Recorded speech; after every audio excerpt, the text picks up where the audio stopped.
Le pitch des Fantômes du Delta, c'est l'histoire de deux médecins humanitaires qui sont au Nigeria en 2006. Et lorsqu'ils visitent un orphelinat pour vérifier l'état de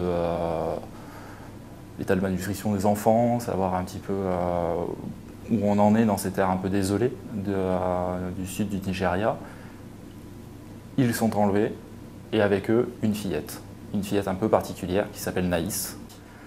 En l'occurrence, pour les Fantômes du Delta, ce que j'ai trouvé passionnant, et c'est peut-être que moi qui l'ai trouvé passionnant, mais le Nigeria, il y avait une guerre économique, hein, il y avait une vraie disparité sociale, et il y avait aussi des guerres religieuses. Et tout ça me semblait être en fait une espèce de condensé de ce qui se passe aujourd'hui sur la planète. Donc je pouvais traiter à travers une histoire un fil directeur, 1001 problèmes en quelque sorte qui se passent aujourd'hui et que l'on voit grâce aux médias, la globalisation. Et c'était vraiment très important pour moi. C'est-à-dire j'ai vraiment tenté de poser comme question, en tout cas qui a été le fil directeur pour moi, c'est est-il possible aujourd'hui, au XXIe siècle, d'avoir des idéaux? Et si oui, à quel prix?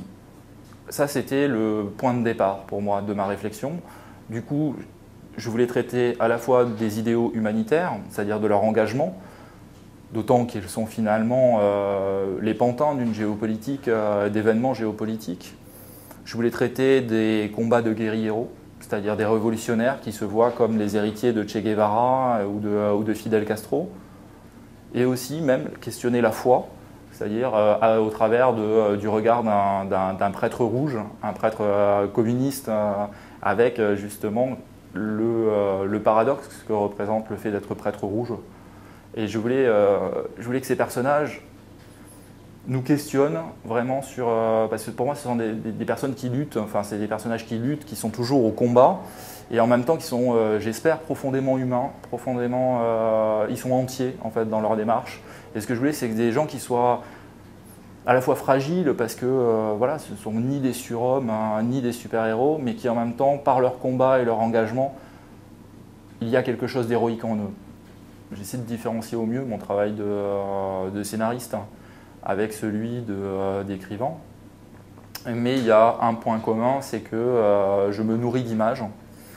Et que ce soit en littérature où j'essaie de les retranscrire au plus juste, j'essaie que le lecteur soit happé en fait, à la fois dans l'histoire, mais voit tout, sent tout. Il y a quelque chose de très sensitif dans ma manière d'écrire. En tout cas, j'espère que ça sera perçu comme tel. Alors, là où un scénario est finalement plus aride, on est plus finalement presque à l'os de la narration. Mais là où il y a des ponts, c'est encore une fois, j'ai des visions, des images, dans les deux cas, que ce soit pour écrire un scénario ou pour rédiger un roman. Et j'essaie de vraiment les faire ressortir au sein d'une mécanique, d'une intrigue parfaitement cohérente. Et pour moi, le roman noir me permet d'allier vraiment le plaisir de lecture, être happé par une histoire et en sous-trate, réfléchir, poser des questions, essayer de les amener de la manière la plus juste possible.